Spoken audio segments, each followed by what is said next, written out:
Est-ce qu'il y en a parmi vous qui se sont déjà retrouvés dans une situation qui leur a dévoilé une condition qu'ils ne connaissaient pas? Par exemple, monter à Tour Eiffel et découvrir que vous avez le vertige. Moi, ça m'est arrivé il y a pas longtemps. En fait, j'étais à Europa Park. Du coup, c'est un parc d'attractions immense en Allemagne et il y a une file d'attente sous la roche. Et je sais pas pourquoi, mais à un moment donné, mon cerveau, il s'est dit mec, là, si tu fais un malaise avec le monde autour de toi, il y a aucun moyen que tu t'en sortes vivant. Et c'est cette phrase-là, aucun moyen de sortir, qui m'a stressé en fait. Tu vois, c'est vraiment le fait d'être confiné, de pas avoir le contrôle. J'ai commencé à respirer fort, j'ai pété un câble. Et du coup, j'ai découvert cette phobie. Tout ça pour vous dire qu'en gros, les mécaniques d'histoire tournent beaucoup autour de phobies. Et ça va peut-être vous en faire découvrir certaines que vous ne connaissez pas, ou vous mettre un petit peu à l'épreuve face à des phobies que vous avez déjà, comme par exemple la claustrophobie ou la thalassophobie. Notre première histoire est celle de Marie. On nous explique tout d'abord qu'elle a un chemin de vie qui est très compliqué et qui sera même déterminant pour la suite de l'histoire. En effet, elle a vécu plusieurs drames dans sa vie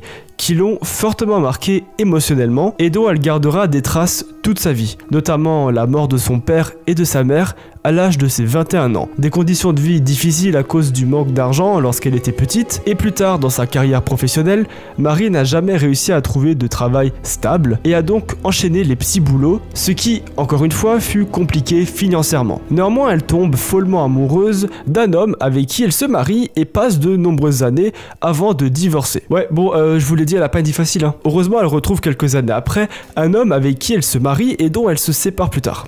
Après cette dernière rupture, Marie comprend que c'est pas fait pour elle les relations amoureuses et va donc complètement changer son lifestyle. Elle décide d'aller de l'avant et d'accepter cette nouvelle vie qui s'offre à elle. Une vie de solitude certes, mais qu'elle ne veut pas laisser gâcher ces dernières années étant donné qu'elle a déjà un certain âge après son deuxième divorce. Elle s'installe donc dans un petit bungalow et adopte plusieurs chats pour lui tenir compagnie. Mais elle en a vraiment adopté genre trop. Genre il y a une douzaine de chats dans sa maison. D'ailleurs c'est malheureusement le seul contact social qu'elle a dans sa vie, car son métier n'étant pas stable, ça ne lui permet pas de se faire des collègues, elle n'entretient aucune relation avec ses amis et sa famille, donc tristement elle a une vie pleine de solitude dont les chats sont le seul réconfort. Le fait qu'il y ait énormément de chats à la maison l'oblige à s'occuper d'eux toute la journée et donc Marie est devenue très casanière et ne sort quasiment jamais de chez elle, à part pour faire les courses et acheter de la nourriture pour ses chats. Nous sommes en février, quelques mois après l'adoption de sa horde de minous, et un voisin passe chez elle lors d'une promenade lorsqu'il se rend compte qu'il y a une pile énorme de journaux devant chez elle. Il y avait vraiment genre plusieurs semaines de journaux devant sa porte, ce qui veut dire que ça fait plusieurs semaines que Marie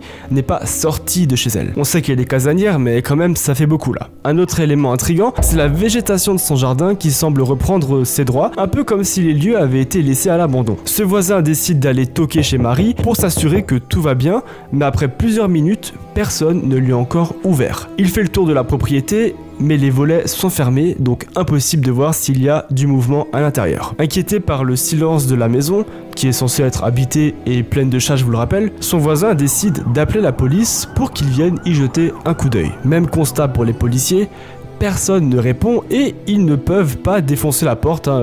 Ils ont besoin de preuves et sans raison valable, ils ne pourront pas entrer. Ils vont donc voir le voisin de Marie qui avait une clé de secours et qui va leur ouvrir la porte. En ouvrant, les policiers sont accueillis par une odeur épouvantable. Et ça c'est pour une raison très macabre, tous les chats de Marie sont morts, parfois en plusieurs morceaux et éparpillés partout dans la maison. C'est une situation horrible qui n'est malheureusement pas inconnue des policiers qui sont déjà souvent tombés sur des personnes vivant seules qui décèdent chez eux et leurs animaux meurent de faim puisque personne ne peut les nourrir. On s'attend donc à retrouver le corps de Marie quelque part dans la maison, sauf que malgré les recherches, pas une seule trace de Marie à l'horizon. La police fait le tour du quartier pour savoir si personne ne l'a vu sortir ou si quelque chose dans son comportement avait changé, mais Marie étant constamment enfermée chez elle, personne ne pouvait vraiment donner de réponse, ce qui n'aide pas les enquêteurs. La police va donc demander l'aide de plusieurs villageois pour fouiller la maison de Marie. Ils regardent dans les placards, recherchent des entrées secrètes, la maison est sans dessus-dessous et aucune trace de Marie à l'horizon. Après quelques mois, la maison est mise en vente pour cause de délai de forclusion dépassé. Un délai de forclusion, c'est un délai légal dans lequel un droit peut être exercé. Passé ce délai, des actions contre l'entité ou la personne détenant ces droits peuvent être prises, ici comme par exemple ne pas avoir payé le loyer ni habiter dans cette maison. Celle-ci sera alors placée aux enchères par la banque. C'est un entrepreneur l'entrepreneur de Houston qui remporte la vente et après l'avoir bien nettoyée et remise en état, la loue à des locataires. Vous allez donc me demander, Juliano, en quoi c'est important, ce à quoi je vous répondrai « Calmos muchachos !» Ne soyez pas si pressés les amis, ça arrive bientôt le retournement de cerveau. Quelques années plus tard, un jeune couple décide d'emménager dans cette maison et tout naturellement, ils font une visite pour savoir ce qu'il y a à acheter en termes de meubles et se rendent alors au grenier qu'ils ouvrent avec ces espèces d'escaliers qui tombent du plafond. Et une fois arrivés à l'étage dans le grenier, rien de bien spécial. Des tuyaux, des combles et quelques affaires. Sauf peut-être un détail qui pique la curiosité du mari qui remarque que le sol est étrangement surélevé dans le coin du grenier, comme si les planches du sol s'étaient soulevées. Il se rend à cet endroit et il s'avère qu'en fait, il y a un trou et que les planches qu'il voyait ressortir, c'est les lattes du sol qui se sont pliées et cassées. Cette espèce de puits est assez profond en fait, et le gap de quelques centimètres que vous voyez sur l'image, c'est 2 murs du premier étage. Il allume alors sa lampe torche, et au fond du trou, sous les poussières et les débris, il y voit un cadavre en décomposition extrêmement avancé, qui s'avéra être les restes de Marie. Personne ne sait exactement ce qui s'est passé avec certitude, mais l'explication la plus probable est que les chats de Marie adoraient se mettre dans les combles pour être positionnés pile où les rayons du soleil tapent contre la vitre du grenier, et Marie voulait peut-être récupérer ou nourrir un de ses chats et en fait est tombée dans ce trou en passant au travers du sol, qui s'est alors écroulé sous son poids. Elle se retrouve coincée entre 2 murs avec juste assez d'espace pour respirer sans se faire comprimer la cage thoracique. Mais malheureusement aucun moyen de remonter puisque les murs font plusieurs mètres de haut. À cause de l'isolation des murs, personne ne l'aurait entendu crier et le manque d'eau aura raison d'elle quelques jours après. Et elle périra complètement coincée entre 2 murs juste assez larges pour y passer une tête. Incroyable première histoire qui a sûrement dû en mettre pas mal mal à l'aise, là, surtout les claustrophobes. Dites-moi d'ailleurs en commentaire si l'histoire vous a mis mal ou si elle a réveillé une phobie, parce qu'il y a moyen que comme moi, il y ait beaucoup d'entre vous qui soient mal à l'aise devant ce type d'histoire. Les 2 prochaines histoires sont des mélanges de thalassophobie et de claustrophobie, donc si vous avez les deux, vous allez être servi. Il y a d'abord celle de la Blue Hole Cave, qui est du coup une cave sous-marine très connue par les plongeurs, et des policiers, puisqu'en fait il y a 2 plongeurs qui se sont perdus dans la Blue Cave, et c'est en remontant les restes de leur corps que la police a expliqué au propriétaire du spot que c'était beaucoup trop dangereux, que personne ne devait y descendre et qu'il fallait vraiment fermer cette partie de la cave, ce qu'ils ont fait en accrochant des plaques d'acier devant les trous qui mènent aux cavités trop étroites, où d'autres plongeurs s'étaient déjà fait avoir auparavant. Nous sommes à présent en 2016 et une équipe de plongeurs d'élite propose leur service afin de mapper le restant de la Blue Hole Cave. Autrement dit, ils iraient détacher la plaque de métal et référencer toutes les cavités, histoire de permettre aux prochains plongeurs de se repérer une fois arrivés dans ces cavités réputées dangereuses. C'est donc 40 ans plus tard que les vis de cette cavité encore inexplorée de la Blue Hole Cave sont retirées et 2 plongeurs nommés Mike et Shine descendent le long de la ligne qui mène à cette partie tant redoutée. Une fois arrivés en bas, les 2 plongeurs s'engouffrent dans un trou qui clairement me fout ultra mal à l'aise. En fait, il y a à peine la place pour se déplacer et ils sont l'un derrière l'autre. Autrement dit, Mike qui est devant pour qu'il puisse reculer s'il a un problème, il devrait attendre que Shane derrière recule aussi. Enfin bref, c'est une situation hyper stressante qui demande un focus incroyable pour ne rien arranger, étant donné qu'ils sont dans un espèce de tunnel, il fait complètement noir à l'intérieur et ils ne peuvent s'éclairer qu'à la lampe torche. Mais en remuant leurs palmes, ils vont aussi remuer la saleté et le sel dans l'eau, ce qui les oblige à avancer à l'aveugle, parce qu'ils ne voient plus rien. À cause de cette vision quasi inexistante, Mike et Shine ne le voient pas, mais en fait le tunnel dans lequel ils se déplacent depuis plusieurs minutes se rétrécit dangereusement jusqu'à faire seulement quelques centimètres. Et lorsque Mike s'en rend compte, il est déjà trop tard. Il fait signe à Shine de s'arrêter, mais celui-ci, ne voyant quasiment rien derrière, continue d'avancer, ce qui pousse encore plus Mike et l'enfonce dans ce trou de seulement quelques centimètres avant de le coincer complètement. N'ayant pas d'autre choix, Mike décide de forcer son passage car il se dit que derrière il va sûrement trouver la fameuse cave qu'il recherche. Il donne quelques coups vers l'avant, passe un bras, il arrive à s'agripper, il fait comme il peut, il force le passage et il se retrouve de l'autre côté où effectivement il y a une énorme grotte. Shine, en voyant que Mike ne revient pas, se dit qu'il a sûrement dû trouver une sortie de l'autre côté, il s'arme de courage et il se dit bon bah là j'ai pas le choix, il faut que je passe aussi. Donc il prend une grosse inspiration et il va passer à travers ce minuscule trou afin de s'extirper de l'autre côté. Et en effet c'est une énorme cave avec plein de trous partout. Sauf qu'il n'y a pas de trace de Mike. Il se dit alors que son collègue a dû emprunter la sortie avec le trou le moins exigu et emprunte donc ce qu'il pense être la sortie. Il va alors passer à travers des tunnels minuscules, il va devoir se contorsionner, se compresser, passer au travers des parois et en arrivant au bout du tunnel, ils voient un mur. En fait, il n'y a aucune sortie à ce passage-là, c'est simplement un bloc de rocher. Et en dessous de ce bloc de rocher, il voit son collègue flotter et mort. Comment Mike a-t-il alors perdu la vie? En fait, il faut remonter au moment où il se coince dans ce fameux trou. Dès qu'il comprend qu'il est coincé, sa fréquence cardiaque augmente instantanément. Il sait qu'il est bloqué et il sait que s'il réagit pas très vite, il va rester coincé dans ce truc minuscule. La panique le gagne, il essaie de garder ses moyens et du coup, il sort et s'extirpe de l'autre côté, sauf qu'en fait, il pense qu'il est dans l'autre sens. En fait, dans la tête de Mike, le chemin qu'il a emprunté pour rentrer, c'est le même qu'il a utilisé pour sortir, et dans la panique, il s'est complètement mélangé et il pensait qu'il repartait dans l'autre sens, alors que pas du tout. En fait, il était rentré dans la cave, il en était pas sorti. Il a ensuite emprunté ces chemins super étroits qui pensaient être le retour avant de se rendre compte qu'il s'est fait coincer et malheureusement de mourir. Peu de temps après, d'autres plongeurs sont venus chercher le corps de Mike avant de refermer une bonne fois pour toutes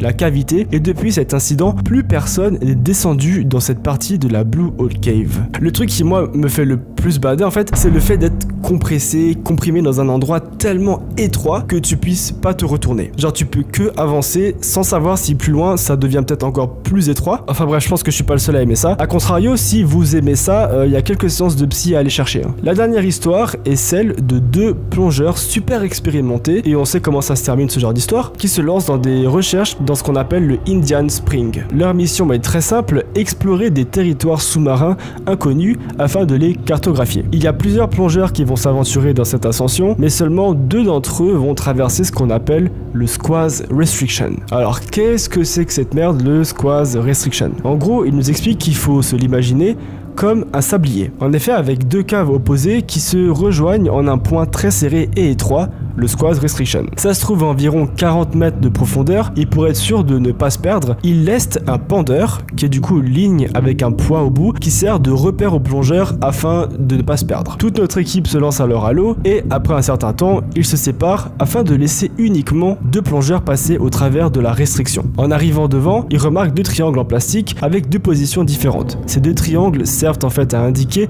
les différentes directions des courants autour de Squaz Restriction, et vous allez vite comprendre que ce détail a en fait une importance capitale. Les 2 plongeurs gardent en tête ce qu'ils viennent de voir et s'engouffrent dans la deuxième cave. Ils prennent des photos, des notes, ils regardent leur montre et comprennent qu'il faut commencer à remonter à la surface, puisque ça fait déjà un certain temps qu'ils sont de l'autre côté de Squaz Restriction, et qu'en fait ils doivent remonter petit à petit suivant des paliers de décompression pour ne pas subir de problèmes cérébraux liés justement aux changements de pression trop brutaux. Ils se rattachent alors à leur pendeur et remontent tranquillement vers la cave supérieure. Ils ont leurs mains en l'air, et en s'approchant de cet endroit très étroit, ils remarquent immédiatement qu'il y a beaucoup de sable autour d'eux en mouvement. C'est un espèce de nuage de poussière. D'habitude, c'est causé par le mouvement des palmes, mais ce qui les inquiète, c'est qu'ils sont passés par là il y a assez longtemps, et donc qu'il ne devrait plus y avoir ce sable au-dessus de leur tête. Ils traversent ce nuage opaque à l'aide de la ligne de vie qui les aide à se diriger, et là, leurs mains se heurtent à un mur. Ce fameux pendeur les guide directement dans une couche de sable, de boue et de pierre. Un vrai mur quoi. Aucun des deux ne comprend ce qui se passe, et pour être sûr de ne pas être arrivé dans un cul-de-sac, ils redescendent en suivant la ligne et en pensant que peut-être ils avaient juste emprunté le mauvais chemin. Et arrivé une fois en bas, ils voient 2 triangles pointant dans 2 directions opposées. Les 2 plongeurs se regardent alors et comprennent que quelque chose de terrible vient de se produire. L'entrée de Squaz Restriction vient de se fermer juste au-dessus de leur tête. Tous les 2 ont un cadre où ils peuvent écrire dessus afin de communiquer, et l'un des 2 écrit « On fait quoi ?» et le deuxième répond « On monte en haut », ce qui est un pléonasme. Mais à ce moment-là, ils s'en foutent un petit peu, je vous avoue. Pendant plusieurs minutes, ils vont gratter contre la paroi de sable en essayant de trouver un chemin. Mais plus ils creusent, et plus en fait le sable au-dessus de leur tête descend et fait un effet d'entonnoir pour reboucher immédiatement le trou. À un moment donné, il y a tellement de sable dans l'eau que ça devient impossible de voir ce qu'ils font, et surtout de communiquer avec leur cadre. Ils décident donc de descendre un peu plus bas, et tous les 2 font face à une dure réalité. Il ne leur reste plus que 10 minutes d'oxygène. Un des 2 plongeurs décide alors de lâcher la ligne et d'aller voir autour de Squaz Restriction pour trouver une petite ouverture où se faufiler, mais rien à faire, ils sont vraiment enterrés sous terre vivants. Plutôt là, ce serait sous l'eau en fait. Néanmoins, ils vont quand même essayer de trouver un moyen de sortir, et ils vont tenter le tout pour le tout et remonter une dernière fois près du mur de sable, et l'un des 2 plongeurs va alors enlever sa bonbonne et foncer droit dans le mur pour essayer de passer au travers tout en retenant sa respiration. Et en fait, il arrive à passer, sauf qu'à un moment donné, l'effort physique étant tellement gros, il est complètement à bout de souffle et en passant à travers, il se rend compte qu'il a 100 mètres à faire avant de retrouver la prochaine bonbonne de secours. L'autre plongeur en bas voit la brèche s'ouvrir et décide de passer aussi. Et en plus de ça, le trou qu'avait fait son pote est assez grand pour passer avec une bonbonne. Sauf qu'en fait, il l'a même pas remarqué, mais sa bonbonne à lui est aussi vide. Il a donc plus d'oxygène, jette sa bonbonne et nage le plus vite possible au-dessus de lui, c'est-à-dire à 100 mètres de haut, pour retrouver la bonbonne de secours qui était accrochée sur la ligne pendeur. En arrivant, il est épuisé et vraiment genre il arrive à quelques secondes avant de s'évanouir. Donc il a eu une sacrée chatte. Alors il est sain et sauf certes, mais le petit problème, c'est qu'il n'y a aucune trace de son ami. Il allume alors sa lampe torche et droit devant lui, flottant dans la pénombre, son collègue sans vie qui n'a pas réussi à atteindre la bonbonne de secours à temps. Ce qui s'est passé cette journée-là, c'est un véritable cauchemar qui n'est dû qu'à la pire des malchances. En gros, comment ça se passe, c'est que Squads Restriction est composé de deux parties, l'une au-dessus de l'autre, et celle du haut est tombée sur celle du bas, ce qui a entraîné énormément de sable et de boue, qui a alors bouché la seule sortie possible. Et voilà, c'est exactement ce qui s'est passé cette journée-là. Bon les amis, j'espère que je vous ai pas déclenché des phobies dont vous n'aviez pas encore connaissance. Moi j'avoue que les petits espaces clos et confinés, comme dans la deuxième histoire et dans la première, c'est mort. Hein. C'est mon pire cauchemar. Rien que de les raconter, en vrai, j'avais un petit frisson, j'étais un peu stressé. Merci d'avoir regardé la vidéo jusqu'ici. Vous pouvez m'envoyer vos histoires directement sur Insta ou venir discuter. Retrouvez aussi mes autres vidéos d'horreur inédites sur TikTok. Prenez soin de vous, c'était Juliano. Ciao.